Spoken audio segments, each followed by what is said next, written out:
Map number 5 is Habitation Station, and starting to the top right we have the third player for Team Complexity Dignitas. It is Tefel, and he is going up against the Korean powerhouse. Starting to the top left of Habitation Station, it is MMA for Team Acer here at the Acer Team Story Cup Season 3. And so far the match has actually been pretty interesting between the two teams. It's time for Tefel to shine. Let's see what exactly he can do against MMA. He is a very strong player, and he's definitely a player that has a good chance against MMA. Habitation Station is a pretty sneaky map with those gold bases. He can do a lot of stuff here, and I'm very interested to see why Tefel has been chosen to be the player on exactly this map. For now we have him just with the oversupply trick once again, going for the 11 of 10 that you can see right here. Starting a drone after the extractor has been started, then cancelling the extractor and going for 11 of 10.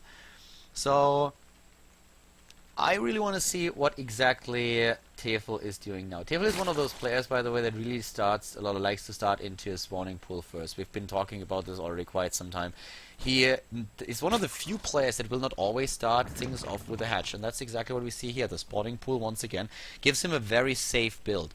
Like, even if there is a commitment with, let's say, Proxy Reaper, Proxy 1111 or something like that, he will be ready with an early spawning pool here. So he goes into the hatch after that, and it definitely gives him also an earlier queen, and of course, if he wants to, a very early speed.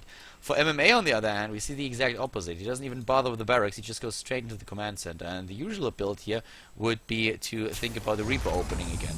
On the other hand, if you look at the opening here, it's very annoying for Reapers to jump up that cliff, so it's not really the best thing. But we have a lot of Terran players really just trying to go straight for that natural, and the players like Bomber, for example, in the past have been able to win their games just with the solo Reapers at the start. So we have now Tefel with a scout in his opponent's base, thanks to the fast overlord and the short distance between the two bases, and he of course realizes what's going on here, and his reaction is going into oversupply again, 19 of 18 this time, and will most likely start just an earlier third base to make up for what we just saw there. At least that's what I would think he would do, just trying to get his own economy up. But MMA gets a pretty decent start into the game.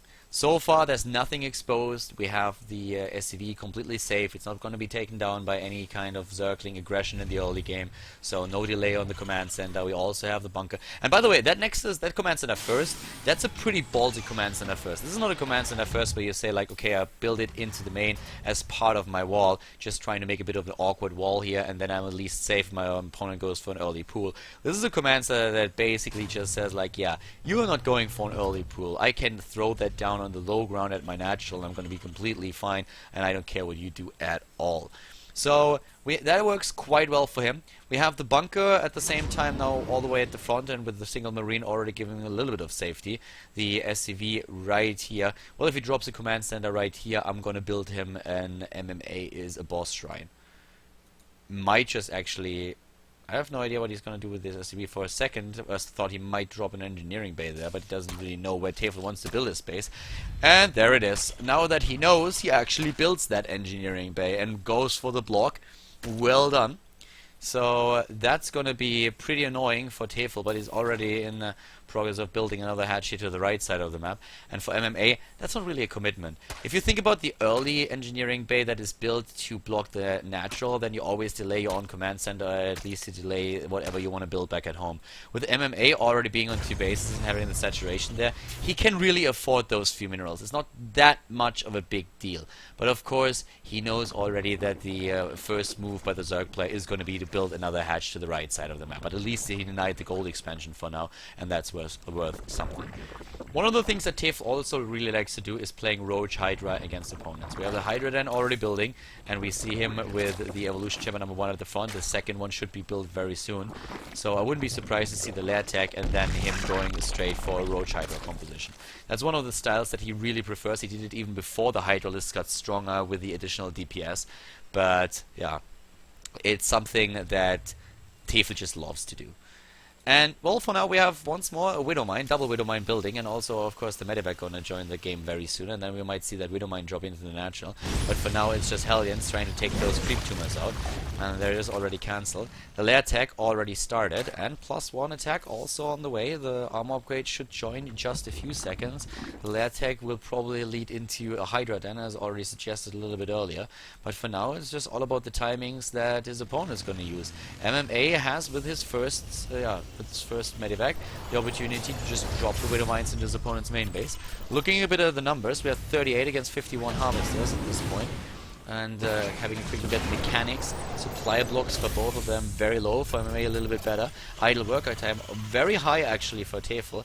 That was mainly because he was just standing around with one of his drones a little bit earlier trying to get one of those bases, and of course also the evolution chamber. A lot of the idle worker time for MMA was because of the SCV that was scouting here, so also something that you have to consider. The Medivac is now going in, and there comes immediately the first Widow Mine, and that will deny mining here for quite some time. You always have to be careful, on the other hand, that you don't target one of those drones. Nice, 2 kills here. That you don't target one of the drones that goes into the extractor, or you will not get a kill at all. So there we go, 3 kills so far, and of course screwing things up a little bit for Tefel, who at least now knows that he can has a little bit more time left. Does he have an observer already? Yes, he has one. I was taking down the Widow Mine down here, and he can get the other one before he gets another shot off, so that's a job well done. 3 kills for that. I think he's going to be not too unhappy about this. But we have a few more Harvesters killed. The Hellion here was doing quite some damage, taking another one out.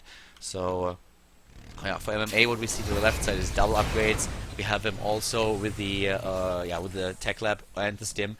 So he's just trying to really occupy Tefel for as long as he can, trying to just throw his opponent off a little bit in their home, keeping his macro up to pace. And that's exactly what he does. Third base is already there with the command center, so we're going to see triple SCV in just a second, and then also, of course, the additional mule. Siege tanks for the defense, especially if there's a roach commitment by Tefel. He will be able to make something work against that. 5 Overlords building, that's definitely going to be a lot of units going to stream across the map. And I'm a bit surprised that we do not see Tefel for a second supply block, but that's not going to be a biggie.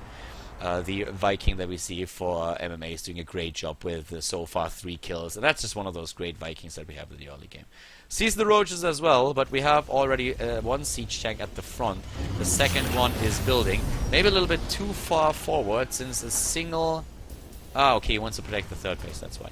A single Overlord here can grant the high ground vision, and then of course the roaches can take that down too. But the one thing that we do not see, there's the Hydra Den. I was already wondering why we don't see that. So he's going for the Hydra Den after all, and yeah. No third base just yet, has a circling right over here, trying to deny that. And starting to the right side of the map, what do we see for Tefel? Actually a 4th kill on that Viking, good job by him. And no expansion over here. We have still 1 changeling. Okay, for a second I thought that was a real marine.